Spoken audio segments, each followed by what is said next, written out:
Bonjour à tous et bienvenue sur votre chaîne GameSpot FM. Aujourd'hui, on va faire le preview de Xenoblade Genesis. Alors, est-ce le RPG qui va lancer une nouvelle ère sur Switch 2 ? Monolith Soft est de retour. Après avoir marqué les joueurs avec la trilogie Xenoblade Chronicle, le studio revient avec le tout nouvel épisode Xenoblade Genesis. Mais attention, il ne s'agit pas d'un Xenoblade Chronicle 4. Nintendo parle carrément d'un nouveau départ pour la licence. Alors que cache réellement ce mystérieux RPG exclusif à la Switch 2 ? Voici tout ce que l'on sait. Lors du Nintendo Direct de juin 2026, Nintendo et Monolith Soft ont dévoilé Xenoblade Genesis, attendu en exclusivité sur Switch 2 courant 2027. Le jeu est présenté comme une toute nouvelle porte d'entrée dans l'univers Xenoblade. L'objectif est clair, permettre aux nouveaux joueurs de découvrir la série sans avoir besoin de connaître l'histoire des précédents épisodes. On quittera donc la saga de Cloud pour découvrir un nouveau monde appelé Anshar, avec une nouvelle héroïne nommée Eleanor. Même si Monolith Soft promet quelques références pour les fans de longue date, Genesis raconte avant tout une aventure totalement inédite. Alors le premier changement majeur, c'est l'ambiance. Là où Xenoblade mélangeait science-fiction et fantasy, Genesis semble assumer une identité beaucoup plus médiévale fantastique. Le monde repose sur une énergie appelée Anima, une force qui donne naissance aux éléments comme le feu, l'eau ou le vent. Les combattants capables de manipuler cette énergie sont appelés les Vesselei. Autre surprise, une partie de l'aventure semble se dérouler dans une académie baptisée Locos, où les héros apprennent à maîtriser leurs pouvoirs.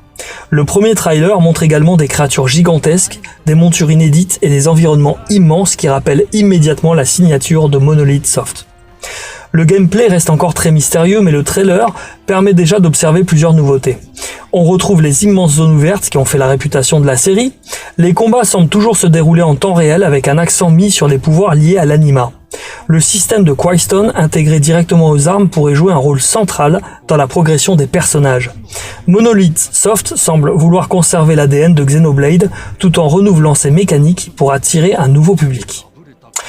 Chaque génération Nintendo a eu son immense RPG signé Monolith Soft, et tout laisse penser que Xenoblade Genesis sera celui de la Switch 2.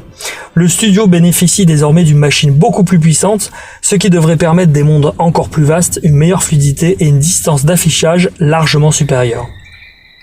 En parallèle, Nintendo sort progressivement des éditions Switch 2 améliorées de Xenoblade Chronicle 1, 2 et 3, permettant aux nouveaux joueurs de découvrir toute la licence avant Genesis. Une stratégie qui montre à quel point Nintendo croit au potentiel de cette nouvelle saga. Conclusion, pour l'instant, Xenoblade Genesis reste entouré de mystères. Mais entre son nouveau monde, son univers fantasy, son système basé sur l'anima et le savoir-faire de Monolith Soft, tout indique que l'on tient l'un des RPG les plus ambitieux de la Switch 2. Il faudra patienter jusqu'en 2027 pour découvrir cette nouvelle aventure. Et vous, pensez-vous que Xenoblade Genesis réussira à dépasser Xenoblade Chronicle 3 ? Dites-moi tout dans les commentaires. Pensez à vous abonner pour ne rien manquer de l'actualité Nintendo et à liker. Et à très bientôt pour une nouvelle vidéo. Salut